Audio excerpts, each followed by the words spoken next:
Espero que disfrute y muchísimas gracias por estar aquí. Bueno, estábamos hablando de por qué Pedro Sánchez llamó líder de la oposición a Guaidó en el Congreso. ¿Cuál es su opinión? Él necesitó un titular determinado cuando fue el primero en reconocerle como presidente legítimo, que es lo que es, de acuerdo con la Constitución bolivariana, y ahora, como consecuencia de la entrada de Podemos en el gobierno, ha dado un giro radical a su política exterior que está teniendo consecuencias muy importantes. ¿Por qué digo que es el presidente legítimo? La Constitución bolivariana dice que si hay un vacío de poder tiene que asumir el presidente de la Asamblea, que es Guaidó. Y ese vacío de poder se produjo desde el mismo momento en que las elecciones en que teóricamente revalida Maduro su mandato son declaradas nulas. Quiere decir que transcurrido el periodo en que tenía que hacerse la transmisión de poderes, al no haber presidente, puesto que Maduro no lo es porque las elecciones han sido ilegítimas, es Guaidó. Guaidó es el presidente. No lo reconocen ustedes, pero hay 60 países que lo reconocen y en la última visita de Guaidó ¿Y esta situación cómo se cambia? Hay un gobierno de facto, que es el que domina la administración, que es Maduro, pero eso no es un presidente legítimo, es un presidente ilegítimo que de facto ocupa el poder, pero lo ocupa, lo detenta, lo usurpa. Y eso es lo que han reconocido todos los países del mundo, es que a Guaidó en esta última ronda de visitas la ha recibido Trudeau en Canadá, Trump en Estados Unidos, Johnson en el Reino Unido, Merkel en Alemania y Macron en la República Pedro Francesa. Sánchez cree que ha cambiado cuando ha hecho la coalición con Pablo Iglesias y Pablo Iglesias ha cambiado también. ¿En qué ha cambiado al llegar al gobierno de coalición? Hay dos cosas que han coincidido en el tiempo. Una fue la desgraciada incursión de la encargada de negocios en la Embajada de México, con el que Bolivia tenía muy malas relaciones porque allí es donde se había refugiado Morales, acompañada de 4 policías enmascarados y de un cónsul.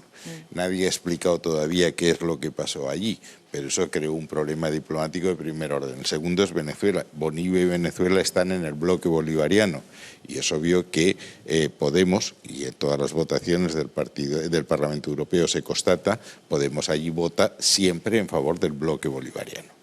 Y la tercera metedura de pata fue la declaración de que España iba a establecer por sí y ante sí, en solitario, una tasa a la digital, a Google. Y eso nos costó los famosos aranceles que nos puso Trump.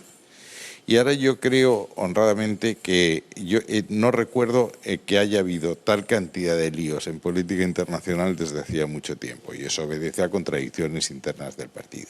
Ayer Felipe González decía, por ejemplo, que estamos viviendo un tiempo de muchísima inquietud. Absolutamente. Que estamos en una situación de anormalidad. Y luego añadía la reflexión, decía, quizás la normalidad que hemos vivido, esta estabilidad que hemos vivido era lo anormal, y que lo normal pero ha durado 40 años. Exacto. Es que ha durado 40 años. Es que aquí... Pues cree que España, que usted además lo dijo una vez en el Senado, para ser una gran nación se necesitan 3 puntos concretos. ¿España es una gran nación ahora?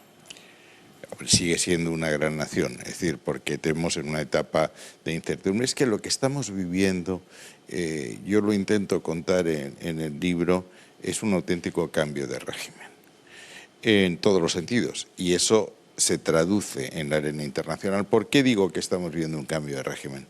Yo me acosté una noche con una definición de España que era una nación, sin perjuicio de la autonomía de nacionalidades y regiones, y me levanté siendo una nación de naciones. Me acosté teniendo un régimen autonómico, que era la expresión que utilizamos para no utilizar la expresión federal, como la República escogió integral para no hablar de federal, y pasamos a ser un Estado federal. Y es más, se nos anuncia que de la mesa de diálogo que ha establecido el Gobierno de la Nación con el Gobierno de la Generalitat saldrá un acuerdo que será sometido a una consulta en una parte del territorio, no en todo el territorio. Si ese acuerdo incluye, como me temo, como consecuencia de lo que estoy diciendo, consagrar a Cataluña como una nación, no ya en el preámbulo como en el Estatuto de Maragall, sino en el articulado, eso es romper el orden constitucional. Pero Sánchez insiste en que no sale de la Constitución. No es verdad.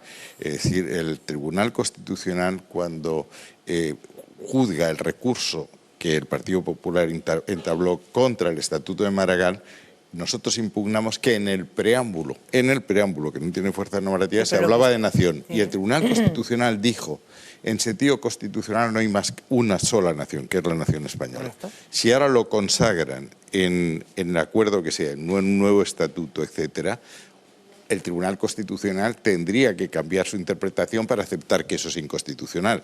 Lo que era blanco entonces no pasa a ser negro. ¿Usted cree que van a celebrar el referéndum de autodeterminación, que es como lo pide Torra, pero No Pedro creo que Sánchez, el presidente, exactamente insiste en que sea un referéndum de autodeterminación. Yo creo que ¿qué van a cree? intentar modificar en el estatuto, que es la misma operación que intentó hacer Maragall, modificar la Constitución en el estatuto, es decir, cambiar el bloque constitucional por la puerta de atrás. Creo que eso es lo único que puede salir y lo más que puede salir. Creo que lo otro sería un auténtico golpe de Estado desde el Gobierno, el hacer un referéndum de autodeterminación. Mire, la autodeterminación, el artículo 2 de la Constitución, dice la Constitución se fundamenta, insisto, se fundamenta en la indisoluble unidad de la nación española, patria común e indivisible.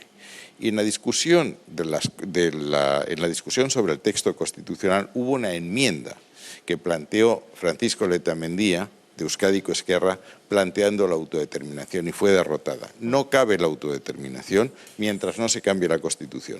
Y la Constitución solo se puede cambiar por el procedimiento establecido en la Constitución, que da la última En cambio, palabra. usted dice, y así se lo decía Mariano Rajoy, que la Constitución ya está vieja, que hay que reformarla. ¿Qué reformaría? Claro, por el procedimiento constitucional.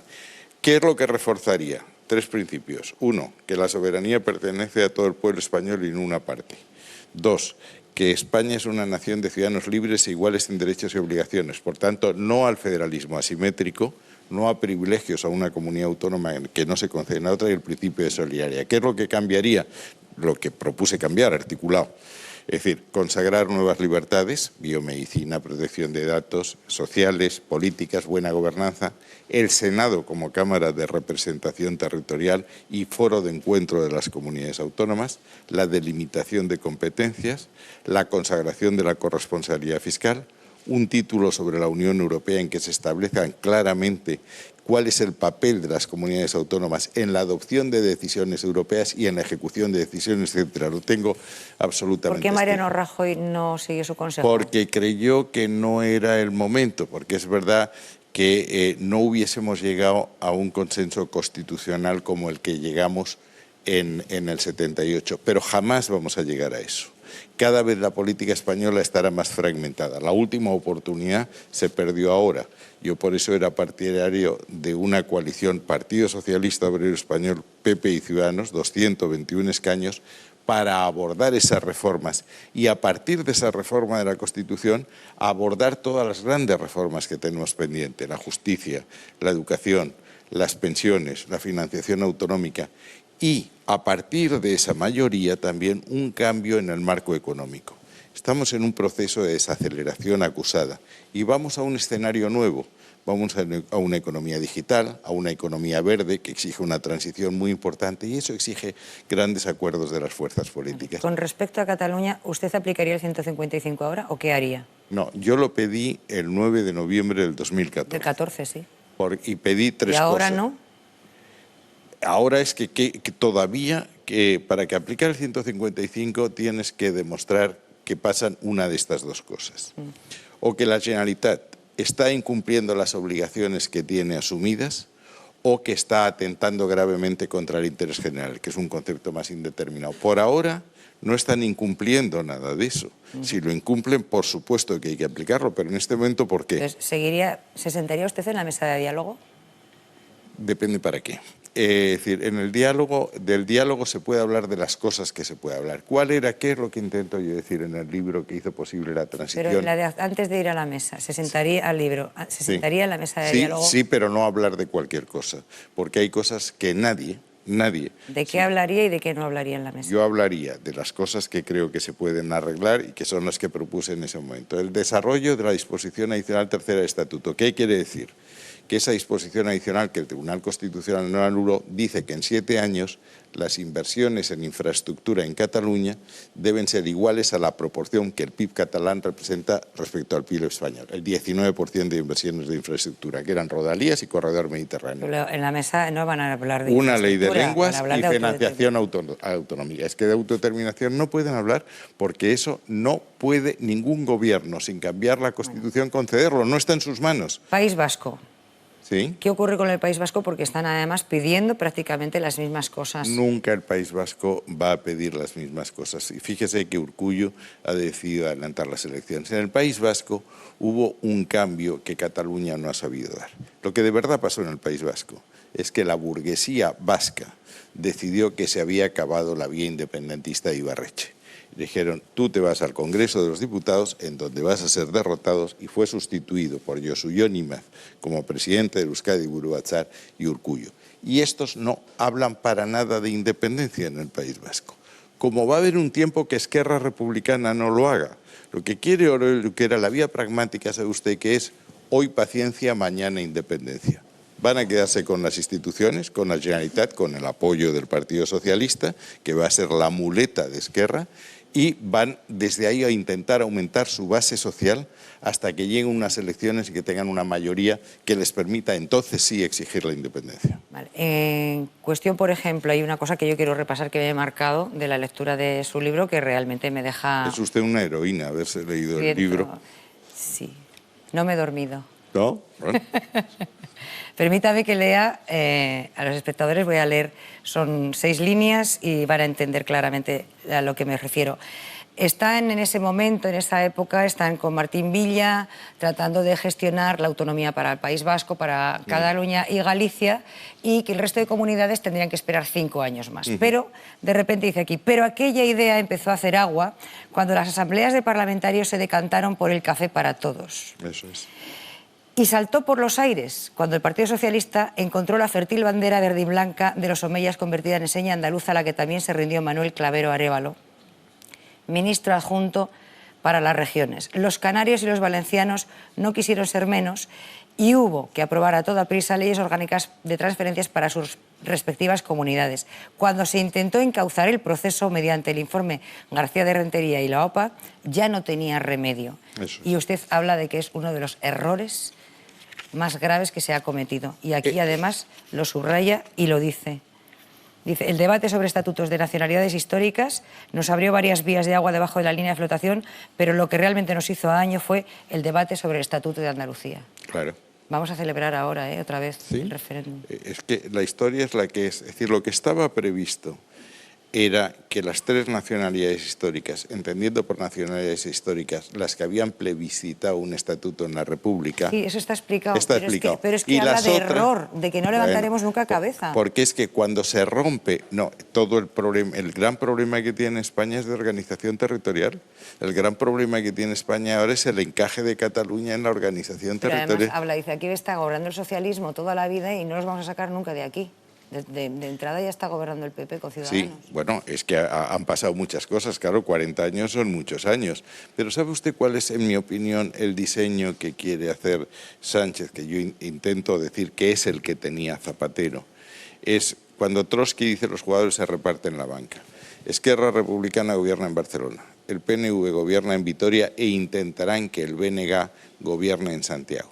El Partido Socialista será el único partido de ámbito nacional que esté presente en esas nacionalidades, con un papel secundario, de ayuda, de comparsa, de complemento, pero no estarán presentes, si no somos suficientemente vivos, el resto de los partidos, PP y Ciudadanos. ¿Cree que el café para todos, el referéndum de Andalucía, fue un error? Yo creo que fue un error abrir una vía que no sabíamos a dónde iba. Y eso fue la ruptura del pacto. ¿Y cómo califica que ha salido? Bueno, ha salido y seguimos con una organización territorial que no funciona. Es decir, el Estado autonómico tiene disfunciones importantes y en aquel momento se intentó corregir. ¿Por qué? ¿Y cuál es su apuesta? No, mi apuesta es que ahora ya lo que hay que hacer es cambiar la Constitución para lograr lo que he dicho, que el Senado sea un foro de entendimiento de las comunidades autónomas, que eso no se esté dilucidando siempre de forma conflictiva, el corregir el tema competencial, no podemos estar en el Tribunal Constitucional. ¿La solución es volver al bipartidismo, ahora que hay tantos en todas partidos partes, en todas partes. Es decir, esto así no funciona. El señor Sánchez es el presidente que menos escaños ha tenido nunca, tiene 120. ha tenido que entrar en coalición con Podemos. Es la primera vez que el Partido Comunista, que está dentro de Podemos, está en el gobierno desde el 37. Y en Europa ha habido solo 2 experiencias de gobierno de coalición con los comunistas. ¿Y entonces cuál es la solución? ¿Unirse a Ciudadanos, como está proponiendo Inés Arrimadas? Yo de eso no tengo la menor duda. En el centro-derecha no cabemos 2. Y cada vez que el centro-derecha ha decidido suicidarse, se ha fragmentado. 2 con el sistema 2 no tenemos absolutamente... Pero Feijóo no quiere. Estamos todavía en las fases iniciales del noviazgo. Vamos a ir poco a poco. Pero yo creo que la fase final es un partido de centro-derecha anclado en el centro. Señor Margallo, ¿y entonces en ese centro se une también Vox? No. ¿Por qué? Porque Vox no es un partido de centro. Es decir, mire usted, las diferencias de Vox son muy rápidas. ¿Con las del PP cuáles son? Todas. Es decir, para empezar, el señor Abascal dice en el libro de Sánchez Dragó que él, ese personaje nefasto llamado Rousseau, que es la frase que utilizó José Antonio en el 33, porque cree que el hombre no es bueno. Él dice que es jovesiano, que el hombre es malo, hay que meterlo en cintura. En la historia de España es la conquista de América y la independencia. Nada que ver con el siglo de las luces, la independencia, la revolución americana, es el fondo carlista. En la organización territorial quiere claramente suprimir las autonomías, que es tan inconstitucional como la autodeterminación. Pero tampoco le gusta a usted mucho lo de las autonomías, no lo veo yo, dice que pide la reforma. A mí sí me gustan las autonomías, pero las autonomías, no las autonomías con autodeterminación. Asunto de... Europa no tenemos nada que ver, él quiere recuperar competencias y nosotros queremos avanzar hacia los Estados Unidos de Europa. Y claro, hacia los Estados Unidos de Europa. Uh-huh. Y en cambio, Gran Bretaña se ha ido. ¿Usted recomienda que España siga la Unión Europea? Hombre, claro. No solo creo, es que tiene la oportunidad de oro, si hacemos las cosas bien, de extender un escalón. Gran Bretaña se ha ido, Italia es una catástrofe como esta, Francia y Alemania necesitan un socio en el sur, y ese socio podemos ser nosotros. Claro, si no tenemos una política errática, ¿nosotros qué aportamos? A América Latina, si no perdemos el liderazgo, y aportamos una presencia en el norte de África capital, que va a ser el foco de ¿Cómo conflicto. soluciona el asunto de Gibraltar? Con la fórmula de la cosoberanía, la connacionalidad, el Estatuto de Autonomía y una zona económica que ampare a todo el campo de Gibraltar para atraer parte del comercio que viene de Suez y ser la base para Marruecos. Y eso sería una zona de riqueza para el Peñón que a partir de ahora no va a poder sobrevivir fuera de la Unión Europea, y para el campo de Gibraltar. La renta del campo de Gibraltar es 6 veces inferior a la del Peñón. Y el Peñón tiene una renta que es la tercera mejor del mundo, sin recursos naturales. ¿Sobre qué? Sobre un artificio. No tiene tasa de juego, no tiene un impuesto de sociedades real, es un 10%, pero no grava los beneficios obtenidos fuera. Todo el contrabando de tabaco, todo eso no sirve. Entonces vamos a crear una zona de prosperidad allí que no condena al campo de Gibraltar a ser una colonia del Peñón. Insisto, con una renta per cápita que es 6 veces inferior y con 10.000 trabajadores que tienen que aceptar condiciones laborales. Se declara muy monárquico y valora el Soy. trabajo que hizo Juan Carlos en su momento. ¿Qué tipo de trabajo tendría que hacer el rey Felipe? El que está haciendo. Es decir, el intentar mantener el equilibrio de las instituciones.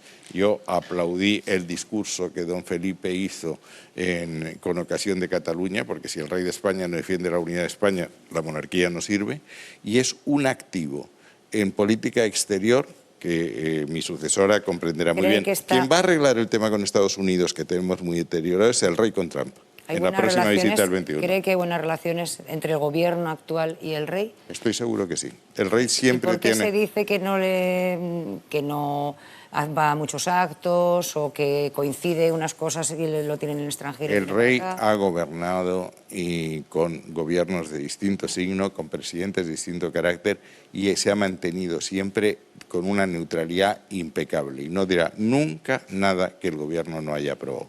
Tiene especial admiración por la reina Sofía, con quien ha hecho muchísimas colaboraciones. Y por el rey don Juan Carlos, que es el que hizo la transición. ¿Qué imagen tendría que dar la reina Leticia? La que está dando, de una enorme discreción y una enorme prudencia. A ver lo que preguntan en las redes. Sergio.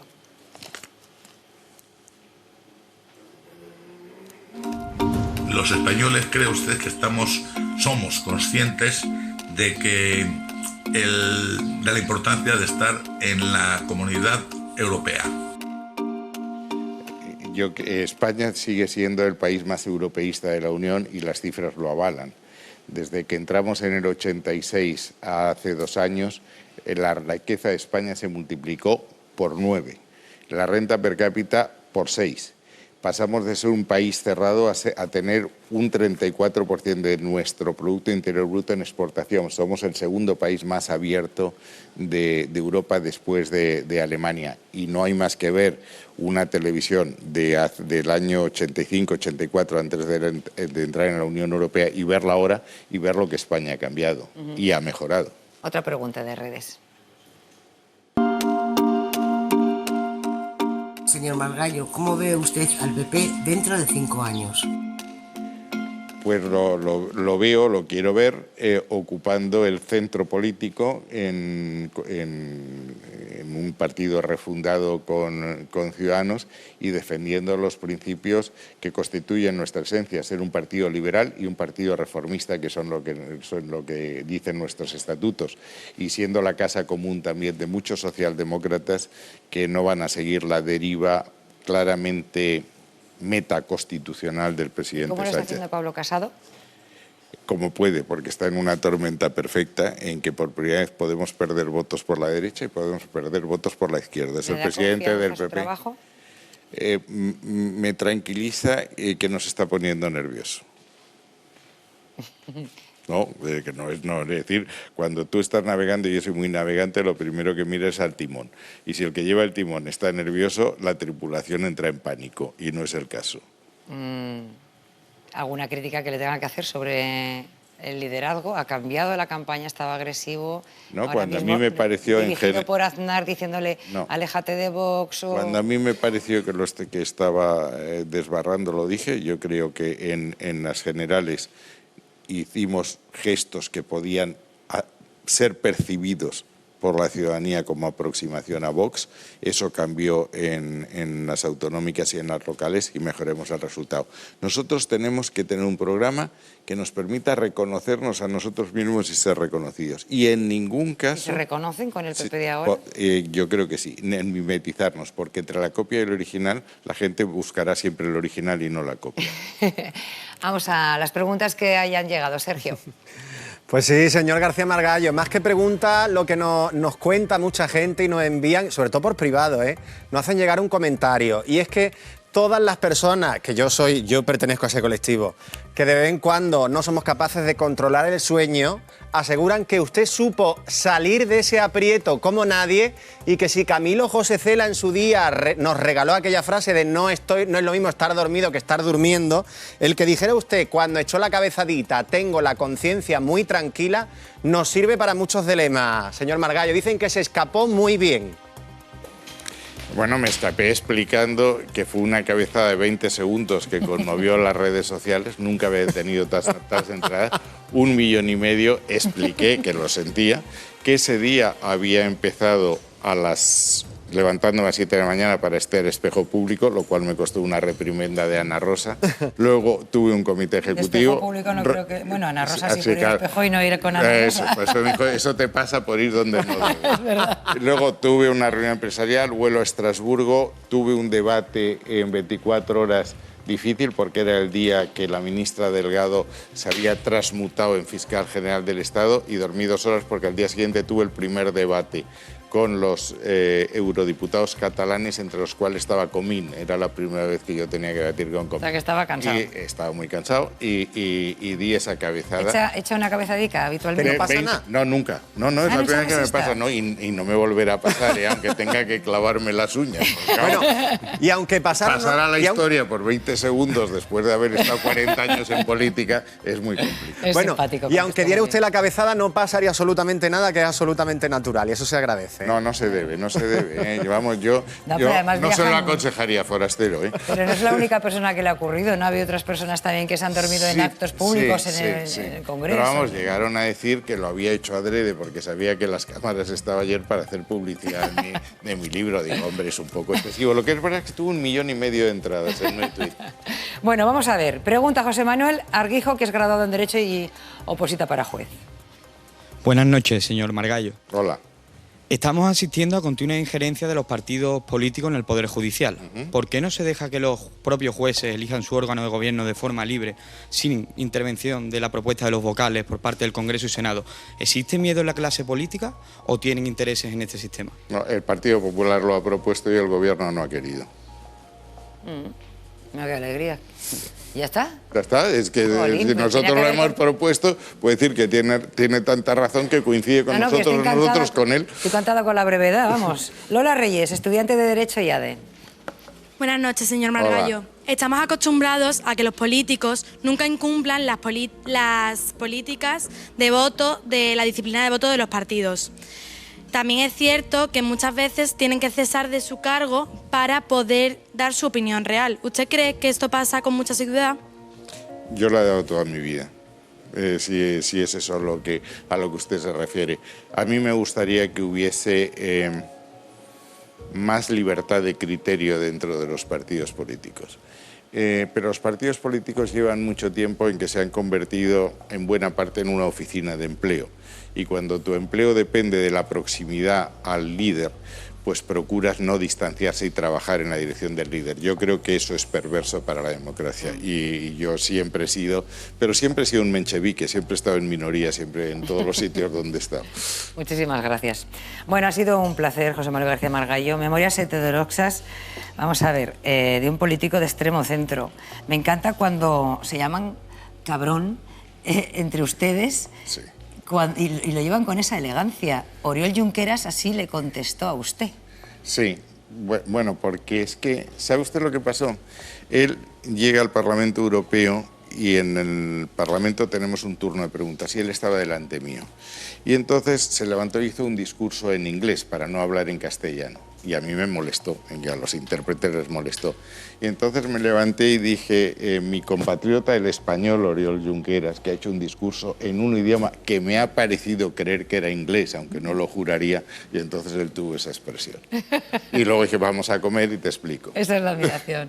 ¿Eh? José Manuel, ha sido un auténtico Igual. placer. De Muchas verdad, gracias. me quedaría hablando horas con usted, Sí, y lo pero, sabe. ¿eh? Y lo sabe. Muchas gracias. Y hay aquí mucho tema de Soraya, evidentemente. ¿La ha visto, Soraya? La vi en el funeral del padre de Mariano Rajoy de lejos, pero no coincidimos. Pero vamos, yo creo que aquí se ha magnificado mucho eso. Han sido discrepancias políticas, solo he contado aquellas discrepancias que están abiertas, Cataluña, Gibraltar y reforma de las Hombre. instituciones.